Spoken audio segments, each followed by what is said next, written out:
Salut à toi, aujourd'hui on se retrouve pour parler à nouveau de cuisine au barbecue et en outdoor. Et pour aujourd'hui on cuisine avec le four à pizza Glowen, un petit four slovène qui est vraiment incroyable. Et je vais te montrer qu'avec un four à pizza c'est très polyvalent, tu peux faire plein de choses dedans, tu ne peux pas te limiter juste à de la pizza. Et du coup grâce à ça tu vas aussi rentabiliser ton achat en t'en servant plus souvent, sur toutes les périodes de l'année d'ailleurs.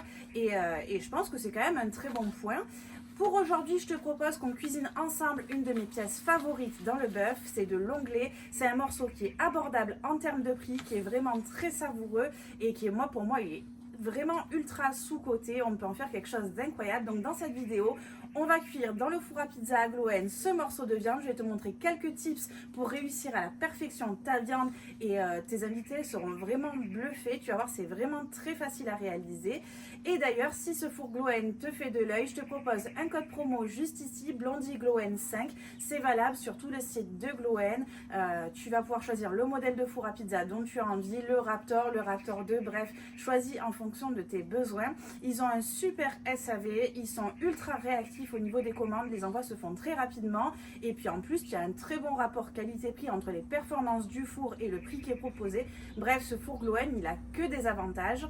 J'arrête de parler, on passe à la suite de la vidéo et on se fait une petite cuisson de notre onglet et je te montre comment le réussir à la perfection. Nous voici donc avec nos morceaux d'onglet, donc c'est des fibres qui sont quand même relativement longues, on est sur un morceau qui est un petit peu épais mais pas trop non plus et c'est une viande qui a un goût qui est quand même assez prononcé. Moi j'aime vraiment beaucoup ça, je trouve que c'est une pièce qui est vraiment trop sous-cotée.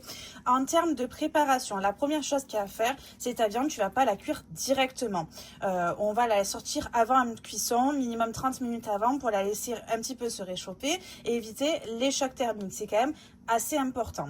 La seconde chose, c'est qu'on va apprêter et assaisonner nos morceaux avant cuisson. Donc l'essence, ce qui est pas mal, c'est de faire l'assaisonnement à peu près 10-15 minutes avant, comme ça a bien le temps d'imprégner la viande, etc. De base, ce qu'on fait, c'est qu'on huile un petit peu les morceaux et ensuite on va venir les assaisonner. Moi, je te propose une autre solution, parce que le but, c'est quand même de rendre la viande, lui mettre une couche de gras un petit peu dessus, c'est d'utiliser, hop, une mayonnaise. Donc ça, c'est vraiment pas mal parce que ça va donner une très belle coloration à la viande et puis ça va lui faire une très jolie croûte. Donc on va venir, hop, utiliser la mayonnaise. On n'hésite pas sur la quantité et on va venir malaxer nos morceaux et tu vas voir, en termes de texture, ça va rendre vraiment quelque chose de sympa.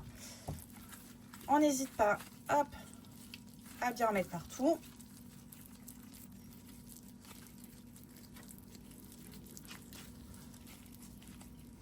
Le premier morceau est fait, on fait le second.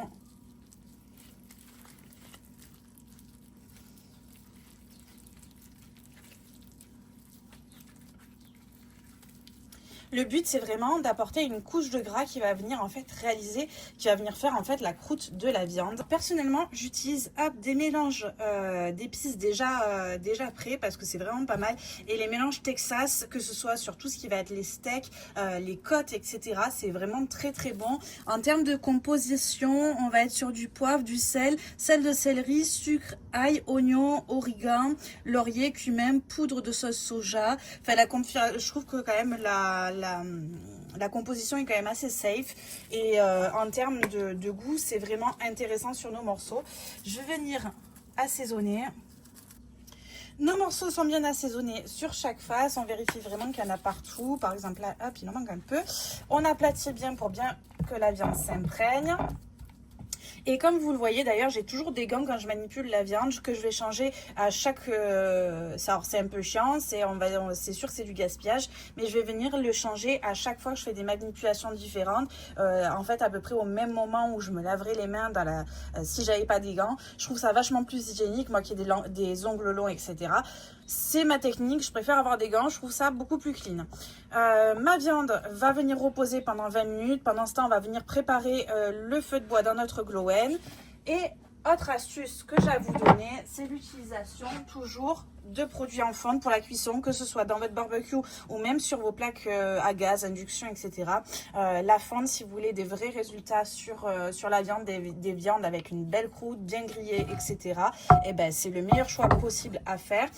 Moi, celle-ci, je vous mets dans le descriptif en dessous d'où est-ce qu'elle vient. Et franchement, moi, j'ai changé toutes mes batteries pour de la fonte émaillée et fonte comme ça. Et je regrette vraiment pas.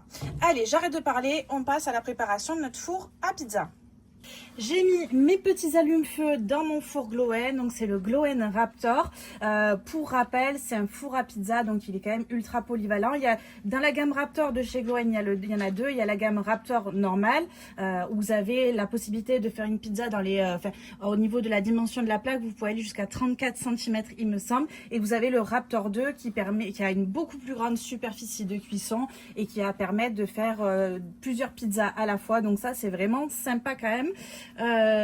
J'ai lancé mon feu, donc sur cette gamme là, je le rappelle, vous pouvez cuire soit avec le feu de bois, soit vous avez un petit kit que vous achetez soit dès le départ avec le four, soit par la suite, et qui vous permet de mettre votre four à pizza et de le passer au gaz. Donc c'est pas mal parce que les gens qui n'ont pas envie de s'emmerder avec d'avoir les bûchettes, etc., ils ont leur petite bouteille, c'est pas mal aussi. Moi j'ai les deux, pour le moment j'ai pas encore testé le côté gaz, je le ferai très prochainement, mais en tout cas que ce soit sur le four à bois, je suis vraiment ultra contente. Ça va faire quand même quelques mois que je l'ai maintenant, je l'utilise très régulièrement. La peinture n'a vraiment pas bougé malgré que je suis allée à très haute température. C'est une peinture qui est thermolaquée et que ce soit là, il n'y a pas de traces de rouille. Ma pierre à pizza est nickel et franchement sur les pizzas il a un très beau rendu, donc j'en suis super contente. Pour moi, en termes de four à pizza, il est peu connu par rapport au Oni, etc. Mais il vaut tout autant le coup. Allez, j'arrête de vous blablater. Je prends mes petites bûchettes. On va venir placer les bûchettes. Et là, le but, c'est de faire monter notre pierre et notre four. D'ailleurs, il garde très bien la chaleur, c'est-à-dire que quand vous utilisez la chaleur descendante en fin de cuisson, par exemple, vous avez préparé vos pizzas, etc., vous pouvez vous en servir pour faire d'autres plats avec parce qu'il garde vraiment bien la chaleur et ça, c'est vraiment pas mal.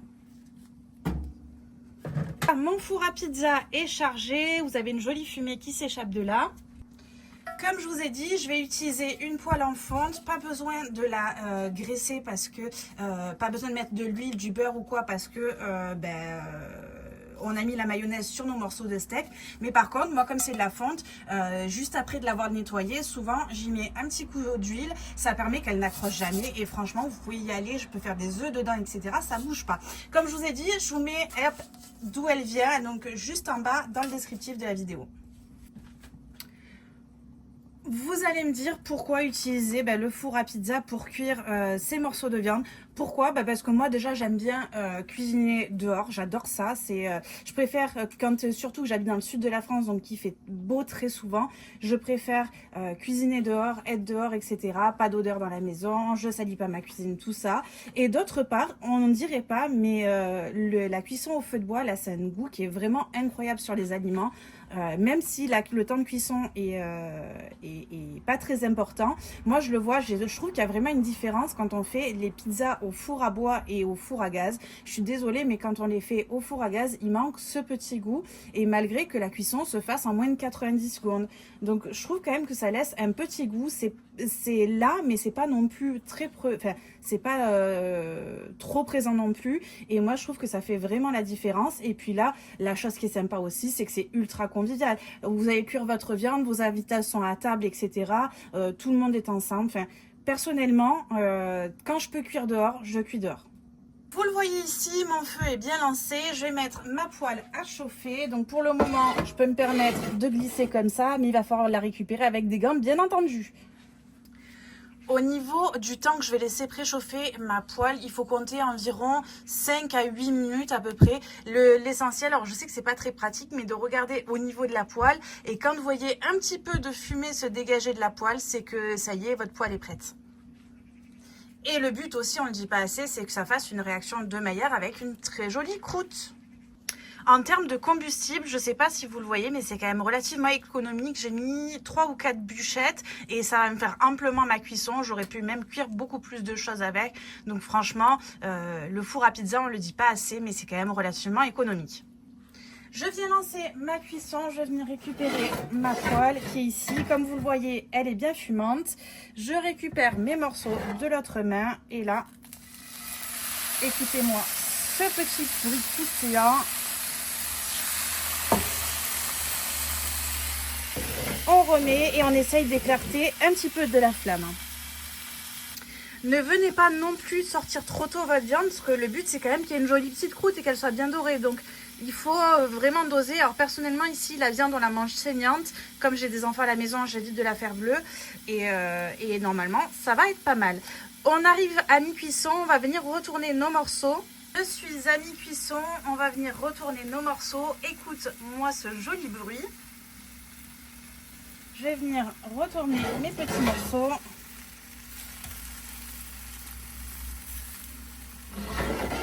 Et ça repart. Dernière petite chose qu'on va faire, c'est qu'on va venir caraméliser notre viande en la flambant avec du whisky. Je sors mon petit morceau ici.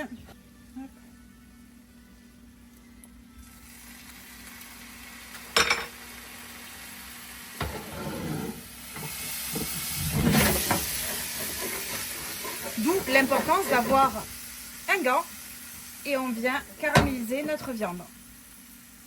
Regarde-moi ce joli morceau qui est cuit parfaitement.